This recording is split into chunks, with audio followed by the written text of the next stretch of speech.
Greetings, Darklings. From across the interweb, it is once again I, your most precious of duchesses, and I have with me my fearless compatriot. It's me, Katy. That's you. Today, we are very excited. We're doing a weekday interview. Wow, okay, I'm into that. And we have a band that I just discovered through our new Facebook group, which has been really awesome and just a source of positive energy that's really kind of been keeping me going and making me feel connected. But it is Programmable Animal. And do you go by Drepsea? Yeah. Then that is how I shall refer to you. Yeah, over the few years of doing this, that's kind of the name, the cultivation of this character. It's a little bit more of an art form. And the band in general it's my truth, so to speak. You know, every day, like if we go to work or whatever, a lot of the times we're putting on a face or a facade, and we're not really living, you know, our truest form. So Drepsea is kind of that cultivation, this character that is telling exactly how I feel. So that's what the band's about. That's what the name's about. So well, that's perfect. That's my first question right off the bat was where does that come from? Just in general, Drepsea then does it have some kind of meaning or significance for you? I mean, obviously it does, but I mean that you got it from or something you read or. I would say there's a record I was working on years ago, and I finished it. I put it out, but it's nowhere to be found. But it was it was a very personal record, and a lot of it was dealing with depression. So it's kind of also in kind of Jungian psychology and psychology, water is sometimes associated like with depression, that you're drowning within the water. So it was kind of a word on, you know, a play on word between, you know, depression and a sea. That's kind of where the name kind of came into existence, was those two concepts. So very cool. Well, why don't you start out for our fans that maybe aren't as familiar with you? Tell me a little bit. You're from Chicago, right? Right. Or this, yep. Tell me about how this project came together, who you work with while you're doing it, and then I want to talk about this new album, which I'm really excited about. So like the new record, we started working with a producer by the name of Chuck Masak. Yes. Yeah, so he did like Born of Osiris, Fall of Troy, bands like that, a little bit more on the hardcore, you know, metal scene. So we were recording with him, and then I was doing some things just at my home studio. Eventually I brought that to Sean Maven, you know, has done like some of my favorite bands like Three Teeth and Nine Inch Nails, Marilyn Manson, Slayer, list goes on. He's just, yeah. And when him and I started working together, it was just very simpatico. Like he knew exactly what I wanted to do. But yeah, I mean, the origination of the band and so forth, it started as like a solo project, and then over time kind of, you know, gathered members and things, and some people came and go, and I mean, you know how it is with bands and things. But yeah, right now our lineup right now is myself, our guitarist Trent, and then our drummer Jay. The new, like, we just put out this record, but we're working on new stuff. So they're helping contribute to that as well. And for touring, you know, that's going to be the lineup. We might get a bassist. So, you know, I'll be on the lookout for bassists. So, you know, anybody that plays bass. Well, maybe you know, from the Facebook group, you'll find one that fits the bill that's over in the area. I love that group too. Like you said, it is like a burst of positive energy. And I think that's exactly what this scene needed, you know, at this time. So just to see everybody kind of come together and give introductions and say, you know, I DJ for this, or you know, host for a radio station, or I do reviews, or I'm in this band. Like, I think the collectiveness of it is just, it's great. So, and yeah, I mean, you see everybody in there, just everybody's talking, and it's cool to see. And I think once shows come back, which is hopefully by the end of this year, I know some bands are booking for that, I think there's just going to be a renaissance of just a surge of the appreciation of live music, you know.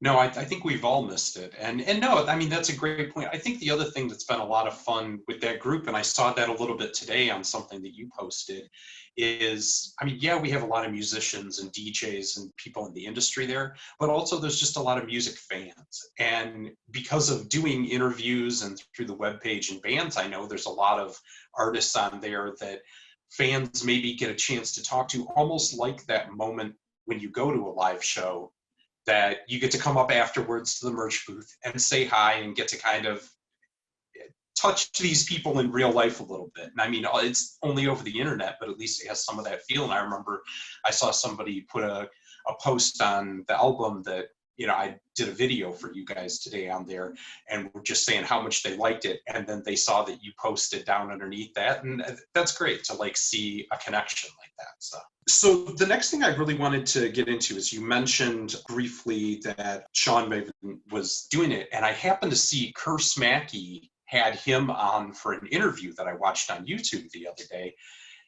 And the sheer amount of excitement that he talked about when discussing you. And that has to be such a great feeling, because to me, the relationship between a producer and an artist can really make or break the energy of an album.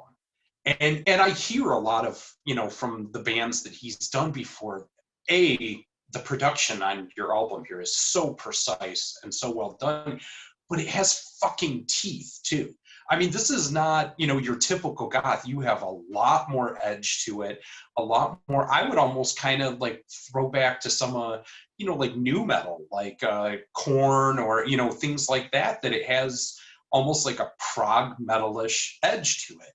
And tell me a little bit about, you know, what it was like working with him and kind of the benefit of his level of experience, how that helped kind of shape and form and hone this sound for you. Yeah, I mean, I've been doing this, just making music like for probably 10 years, you know. Like I started playing classical guitar in high school. That's how I started, just music in general. So I would compose pieces for that. You know, we were in a guitar ensemble. We would travel to different states. Like we played at the Rock and Roll Hall of Fame in Cleveland, Ohio, universities, you know. So I've always just had this niche for just writing, you know. So I was doing a lot of my own kind of production, and it just wasn't there. It wasn't what I kind of envisioned, you know, or had that power to it. So the record that we put out 2 years ago, End of the Tale, I did all the production on that. And the goal of that record was just to have it raw, you know, just, it was a very chaotic period that I wrote that. And so it is kind of emotional and so forth. So Is that that record was End of just the raw. Tale Yeah, that you're referring to? Okay. right. So once that was done, I was like, you know, it kind of needs this production, and it needs this feel to it that utilizes both, you know, industrial metal kind of rock, but also the ambience. The goal of the band is kind of this analogy of,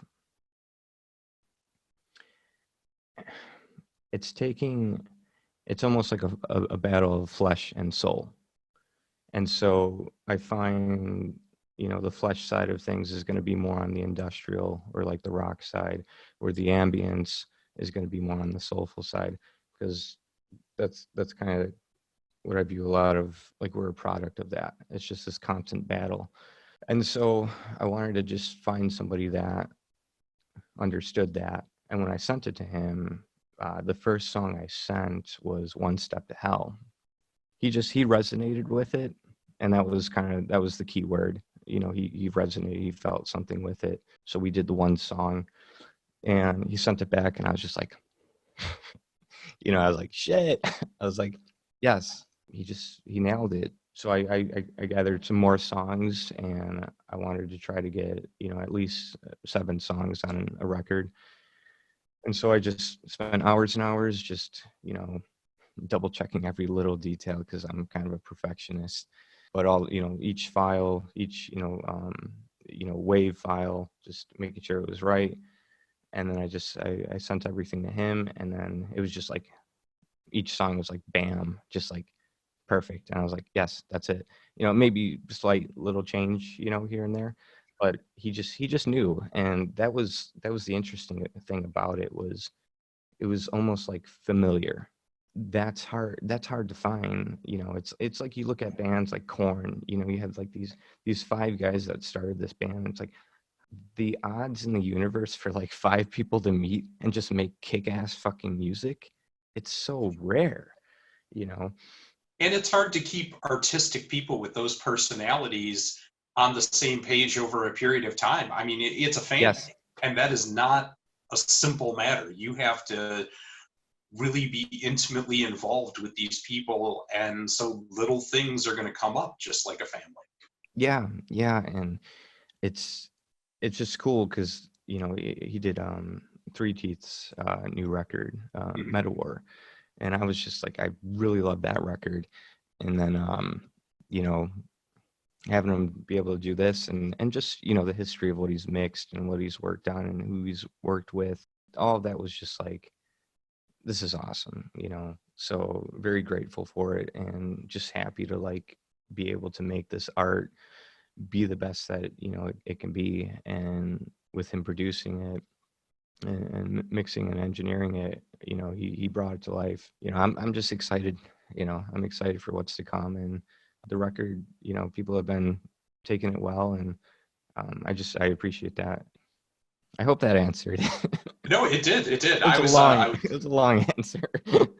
But no, I mean, because it's an exciting thing, and I really wanted to give you a chance to touch on that, because I think that's something that you don't always see every day. I mean, today a lot of people, A, are producing themselves, and B, beyond that, a lot of times it is just more of a professional relationship. But when I heard him on that video, the way he believed in you and the way he talked about it, I could tell that you guys had a special relationship, and I think that comes across in the sound. So I'm glad that you got a chance to kind of express that too. Yeah, no, thank you. How does somebody go about releasing an album during a pandemic like we've been facing? Like, what kind of things have you had to overcome to get this out there? I mean, obviously can't really, play shows or tour, just because it's not safe right now. So it definitely has a nuance on how you promote. Luckily, though, I joined up with the label Negative Gain. We signed to them recently, and they've been awesome and helping with PR. Yeah, just really pushing it, doing interviews, reviews on the album, things like that. Social media networking. I mean, every day though, it's constantly like working at it. If I'm doing content, editing photos or editing videos, it's every day. And I think that's kind of what you have to do nowadays, is just be consistent with it. And sometimes you're fighting like even the algorithms of social media. Like some platforms do better than others, but you just have to keep going. So yeah, no, I mean, it's been coming together. I try to have something new each week, whether it be a review, an interview, a video, working on another music video, which is like, it's done, but it's not, because again, I'm a perfectionist, but it's coming out soon. So, but yeah, just consistent content, so. Are you making the music video yourself, or are you working with someone? So all the photography and video work, I do. The One Step to Hell video, a friend of mine, Jacob Gardner, he helped film it. And then I took the files and edited it. Besides the band, I do a lot of like graphic design and marketing and advertising and things like that. So in this day and age, it's almost like you have to kind of do everything or at least know, how to do it, because trying to hire somebody for everything it can be costly, Yeah. And then if you spend money on like the record, or your music videos or whatever, and you don't have a budget left over, then you need a budget to promote it, you know, Yeah. whether it be through ads or, you know, Google ads, Facebook ads, things like that, or hiring a PR firm or something like that. But yeah, all the video and photography, you know, somebody might take the picture for me, and then, you know, I'll just edit it, or I'll take the photos of the band, or you know, shots in the video. So I like film, I like photography. So I have a nice Canon Mark II, and you know. Do you ever feel like you're too close to the case? Like it's like your hands are too on the project, so you feel like overwhelmed by it? Yeah, when you're doing a lot all at once, you're trying to meet deadlines with things, and there's a lot of pressure with that. And again, I'm kind of like a perfectionist, and like sometimes if I'm just even just chilling, you know, just like watching a movie, I'm like, I gotta do something for the band, you know, because I'm like, it's like just innate. Yeah, I know what you mean. Sometimes I gotta just relax so, and try to enjoy things. But I mean, I enjoy the process of writing and creating and putting it out there and sharing the message, and you know, with other people. The just recently I had a few comments. Well, people messaged me and they said, "Thank you so much for making this album. It helped me so much during this pandemic." And that right there is like that's the most important thing of why we do this, you know. That's enough reason for me to just like keep going. It's just I want to make music based on things I've dealt with, you know, and hopefully that message carries on and gives some sense of empowerment to, you know, overcome whatever it is that somebody might be going through. So to get those messages, you know, that's it for me. So I think I just That's awesome. I went No, out no, there.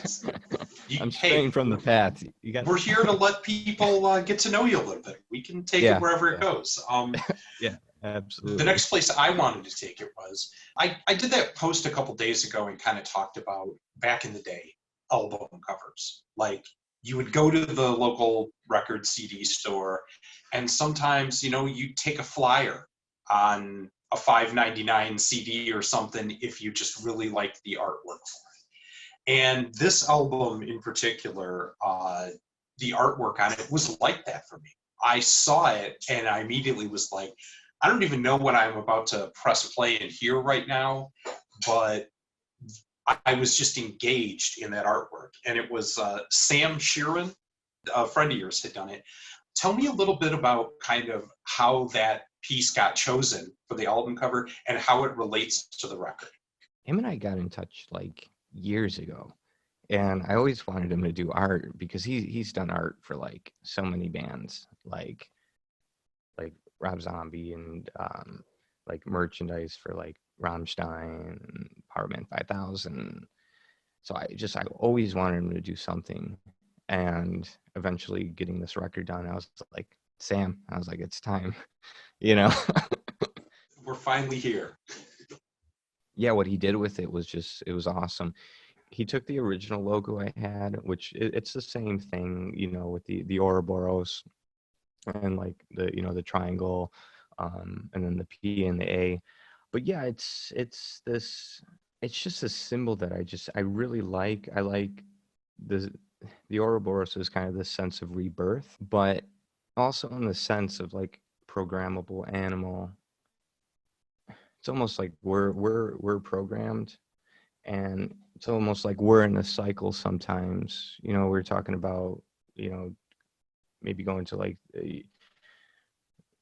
a day job or whatever, and it seems like the sense of mundanity. So it's kind of going along with that, is like we're almost in a cycle. But yeah, just what he did with the logo, it spoke to me, and just the art form of it, and it pops, you know. And it's just super happy that I was able to finally do something with him. So I hope that answered the question. No, it does, Yeah, and okay. it turned out beautifully. And I don't, especially I think that's one of those things where you open up the CD, you play it, like I did with that, and the music immediately, like, I wanted to look back at that liner note, I wanted to look back at that cover because it related so well.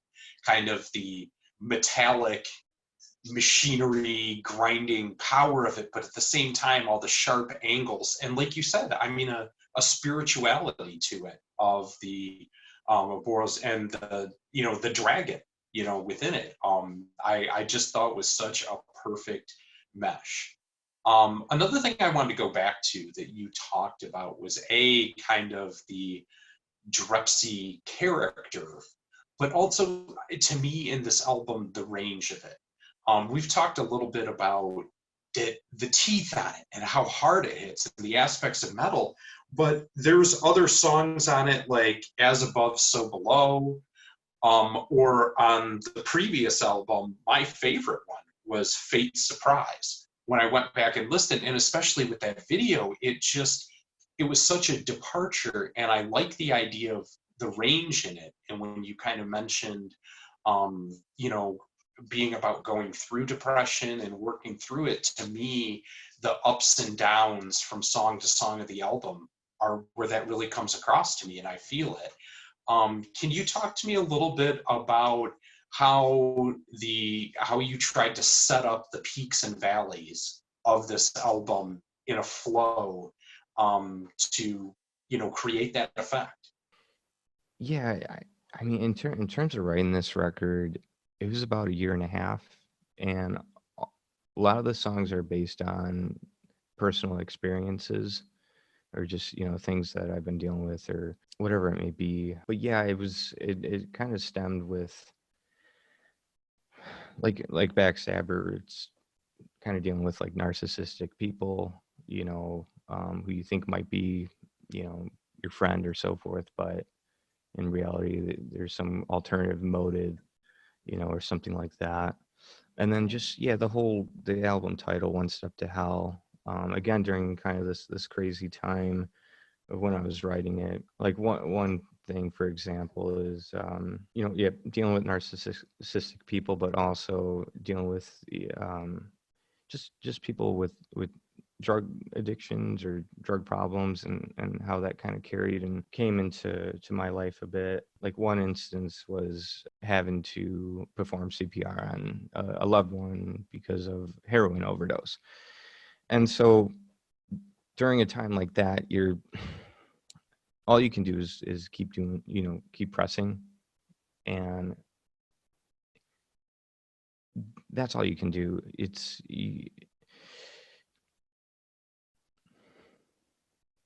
What I'm trying to say is, when you're so close to, when you're one step to hell, all you can do is keep pushing forward and hope for the best. And, you know, and through that, it's, I mean, the person, they end up surviving, and so forth. But it is taking any situation that might be more malevolent, or just denigrating, or whatever it is, and trying to turn the negative into something positive, you know, and kind of being the light at the end of that tunnel, or whatever it is, you know, because if you just let things fall apart, then it is hell. And my point is just, yeah, it's like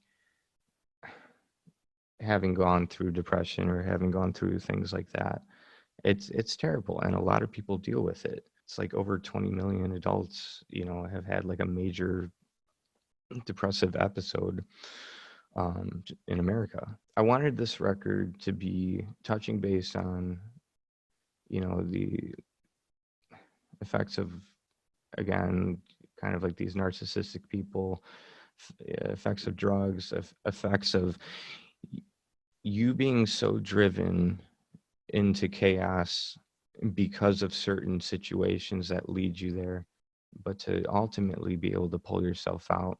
So I wanted this record to be empowering.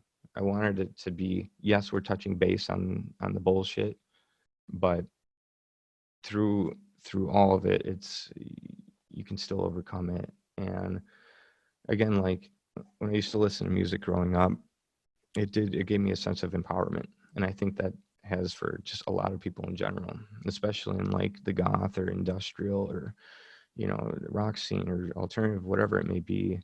And that's kind of where I was going with this, is like through all the shit, just you can still overcome it, and you know, and be the best that you can be. That experience I was talking about kind of influenced it. So there's a bit of dynamic. Not every song is going to be like super heavy or whatever. I like to have dynamic, and you know, and whatever the song needs, whatever the message is or the words provoke, everything has a place and time. And I think that's the same thing with music. So it doesn't have to. I don't really try to force it. I just write it, and if it sounds good and it touches something deep inside, then I'm like, okay, you know, I do what feels natural. I'm very stubborn about trying to shift things a bit. You know, the label's been great with artistic freedom, and I think that's a very important, just to be a musician, is you're telling who you are. You're, you know, exemplifying you're putting your soul out there, who you are, what you're about, and most importantly, the truth of it all.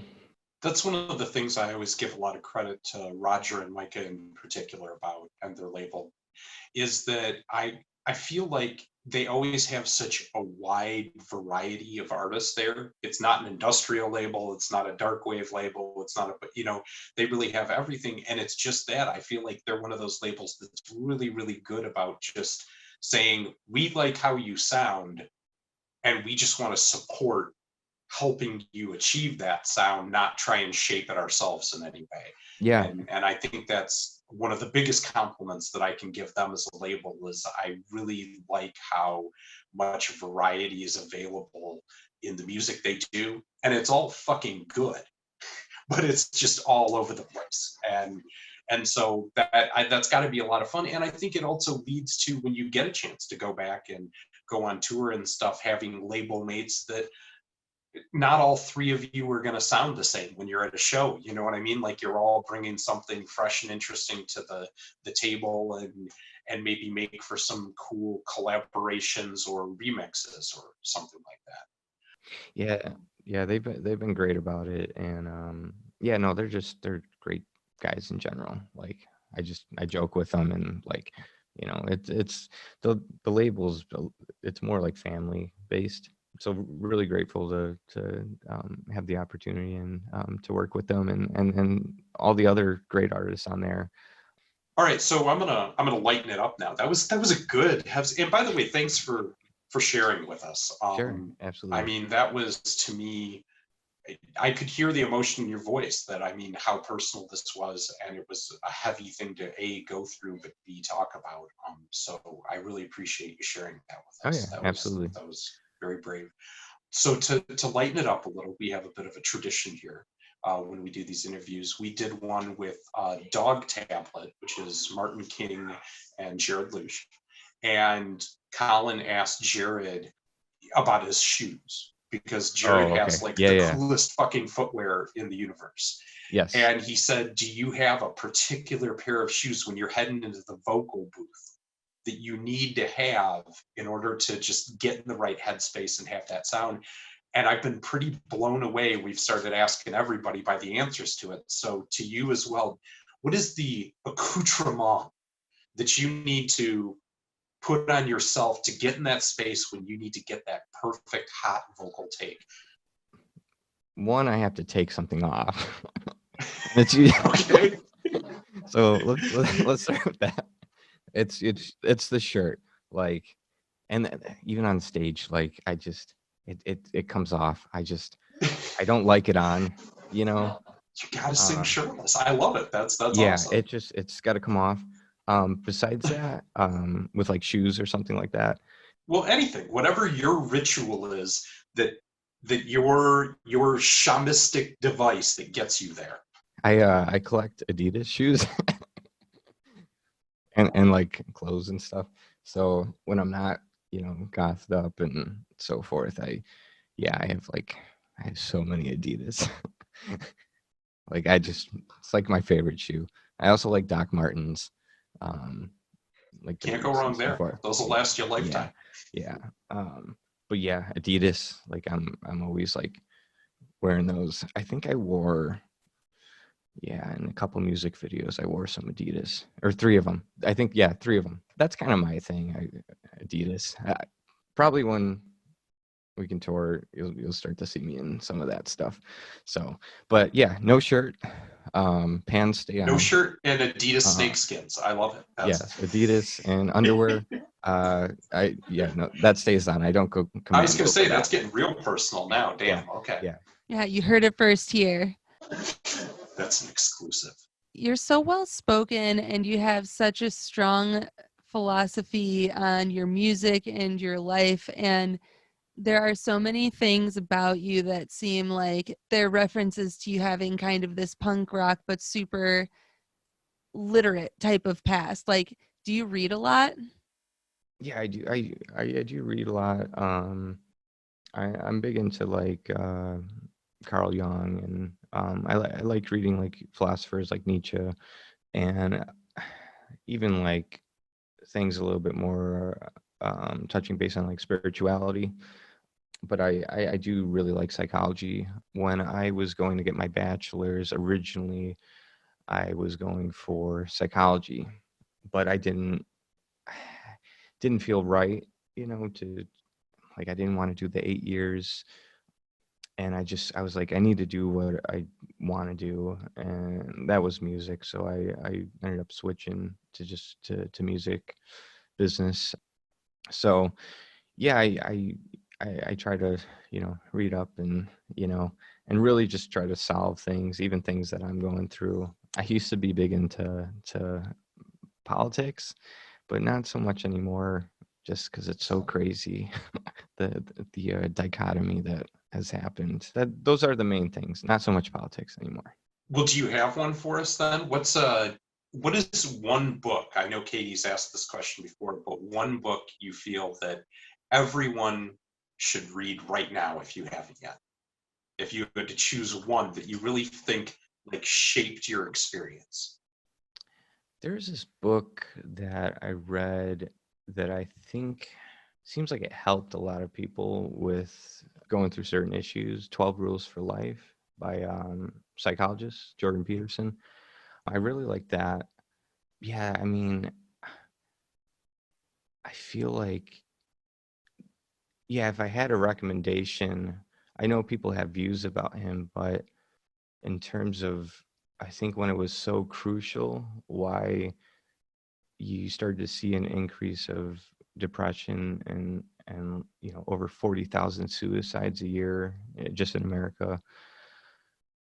There's something fundamentally wrong.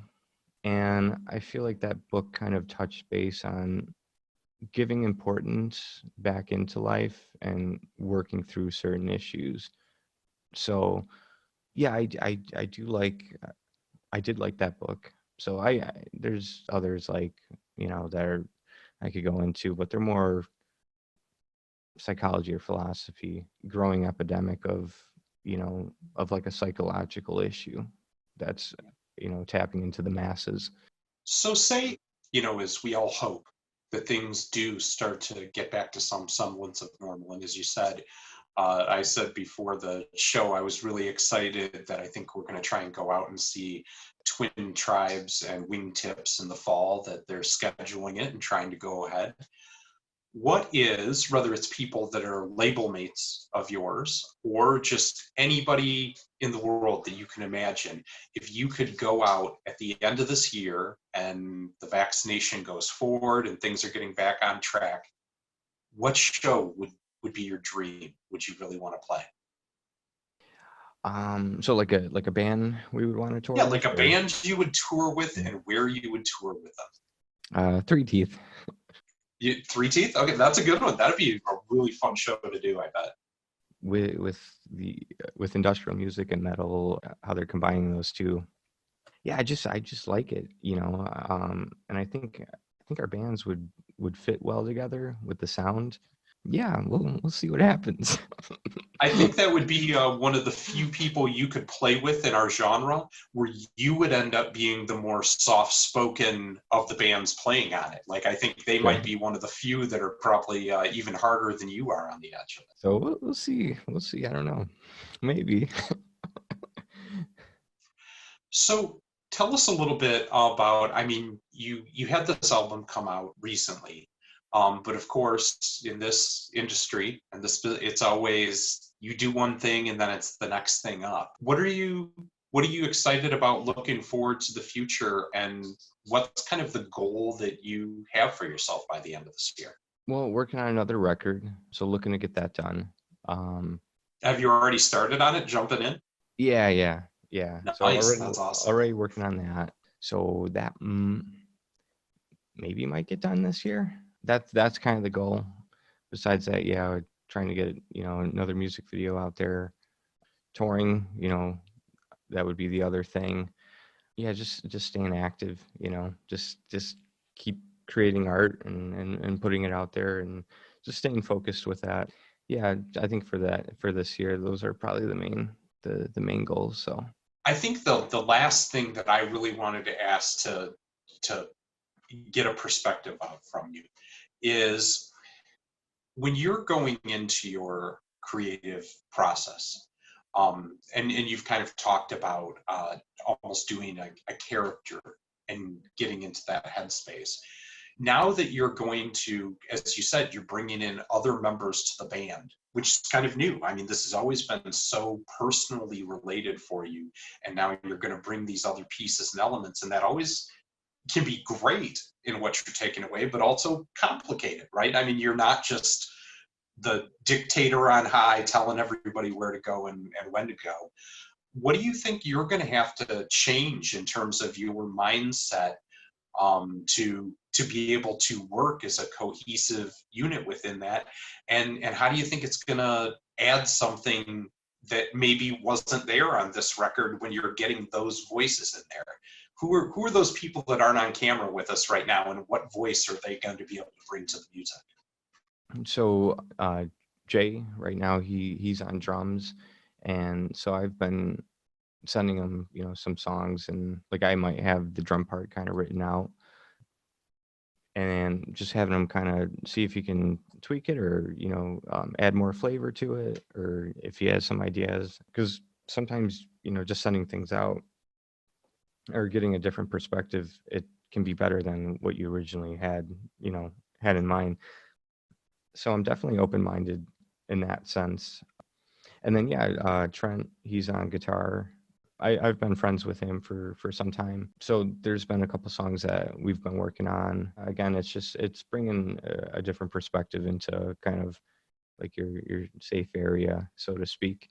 So far it's been working well, and yeah, hopefully by the end of this year have it another record or EP or something, at least getting into the stage of recording it, and so forth. So I guess it's deterministic though, by touring when that kind of happens, if we can play shows and stuff. There's also nothing more glorious and valuable, especially in this genre, than a drummer who can play effectively along to electronic beats. And when you find one, you hold on to them like the precious gem that they are, and tell them they're special every day. What else do you want us to know about this album, and what it meant to you to put out? What are the things that you think a fan might not have caught right off the bat? I mean, you've talked about some of your personal experience for some of the songs that went into it. You know what? I got a different one that I really want to know, because usually I'm used to Colin being here to handle this end of the questioning, and he's not. So you're in your studio. The fire alarm goes off. The smoke starts billowing in. You can bring with you what you can carry in your arms. What is the most important thing you're running out of that building with to save out of your studio? Yeah, it'd be the tower, with all the files. Yeah, if it's a mixer or whatever, I mean, I'm very minimalistic when I create. Like I just have like a line 6, guitar amp, um, keyboard for, synths and things.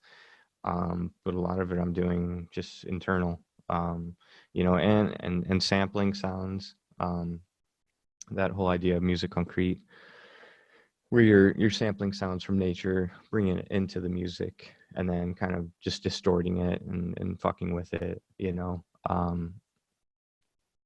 but yeah, just basically the hard drive, with all the files and the sounds, because sometimes it's hard to replicate those, because it happened at a certain point, in time, and maybe you put the knob, you turn the knob this way, or you had the guitar effect, a little bit more this way, and it's only going to exist. I mean, yeah, you can have, presets and save and so forth, but sometimes there's just, happy A accidents. magic moment. Yeah, yeah, absolutely.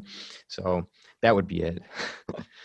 You mentioned a minute ago, do you do that like Martin Hannett style, like go out and record sounds in nature and then bring them back to your studio and like use them as samples and fuck with them? That's awesome. Yeah, Music Concrete. I have a little Tascam recorder. So I'll take, actually, one of the songs, Pills, on the record, it was sampling just water, It was over in Copper Harbor, Michigan. Not to go too far into that story and why it's super personal, but the song and what that's about, and the other entities or parties involved, it was very symbolic, to have the water in there. And it was also kind of a symbolic thing of touching base on like this anima type figure, this alluring figure that kind of like a succubus, or that resides within the water and kind of, lures you in. And The siren, yes. yeah. And if you go in, you have a chance of, drowning. So that was very symbolic. But yeah, I like that idea. It's taking something in nature and then just kind of distorting it, or adding, reverb or whatever it may be, to give a little bit of a nuance or different edge to it. So again, I kind of like combining the flesh versus kind of the soul, the spiritual side of things, just having them come together and like fight or mesh or have a balance. Man, I had like the perfect question to follow up, but I kind of forgot. So I'm gonna just ask, like, do you have any pets? Yeah, I have a little Imperial Shih Tzu. Oh my gosh, Yeah. what's their name? Are they in the room? Pandy. No, they're not in the room right now. But yeah, it's a little dog. She I love looks like an Ewok. That's Aww. the way I can describe it. So I used to have a little Muppet like that now too. And this entire time during the interview, if you've noticed, like I keep going like this, it's because all 3 of my cats have come one at a time to me yeah, I see and the cat smashed down into there. my leg. Oh, okay. When you were scouting band members and stuff, like I know that you've kind of described coming together, but like how did you all actually meet? Like was it something where you instantly knew that you were friends, or was it like had to you have a few occurrences around each other to know that this was something that would work? Let's see, Jay, the drummer, who's drumming for us, we were friends before. He's in a band called Coma Soft, and he's in some other projects too. So we just, I think we kind of met just in the Chicago scene. That's how we kind of met, and I hung out with him. And he would have like these crazy 4th of July parties. Eventually, I just asked him, so he hopped on. And then Trent, I used to work with Trent, and Trent, he's just a really good guy, and a great guitar player. And the other thing with these guys is like I trust them, and I think that goes with anything in general, is whether it's working with people or like forming a band or doing some kind of project is like trust, like finding people you trust. And that's the most important thing, because if you don't have that, it's like things will just kind of like fall apart. This has been really great talking to you, Drepsea. I really want to, for the end here, we're going to spin the video for One Step to Hell, which is phenomenal. I really like the way, again, that it just like the art, it seems like you're someone, and you've brought this up before, being kind of a perfectionist, but that is very deliberate with the visual, the sound, the album artwork, all these things. They all have a meaning and a purpose. So, make it feel kind of right now like we're on Conan O'Brien or something like that. We're about to go to the clip. And can you set up what we're gonna see here in the song One Step to Hell for the video? You are gonna see the three of us rocking out. No, cut that out. You know what? Leave it in. It's fine. You know what though? That is part of what I like about it. The very first time I saw this, it has that like 90s MTV video feel. Like it feels like what I think of like an MTV music video, because right. You guys are all there and kind of looking at each other and Yeah, I don't know what to say. There's a ritual in it, and it's just us, playing the song and rocking out, and there's kind of a, I don't know if it's a storyline. It's more of me just kind of getting tortured, not badly tortured, but like just kind of waterboarded at one point. Yeah. So.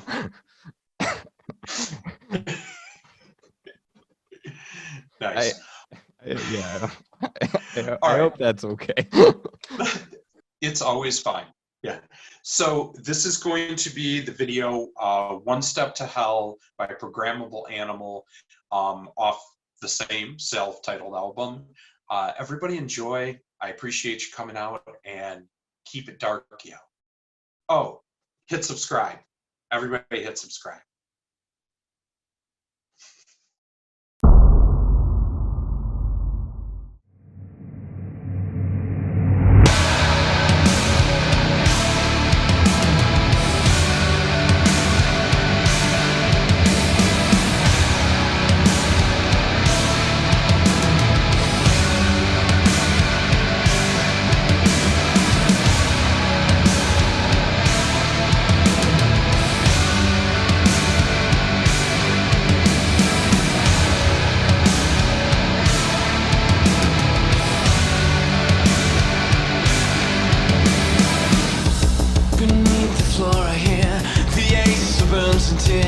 So many doormen stuck for years.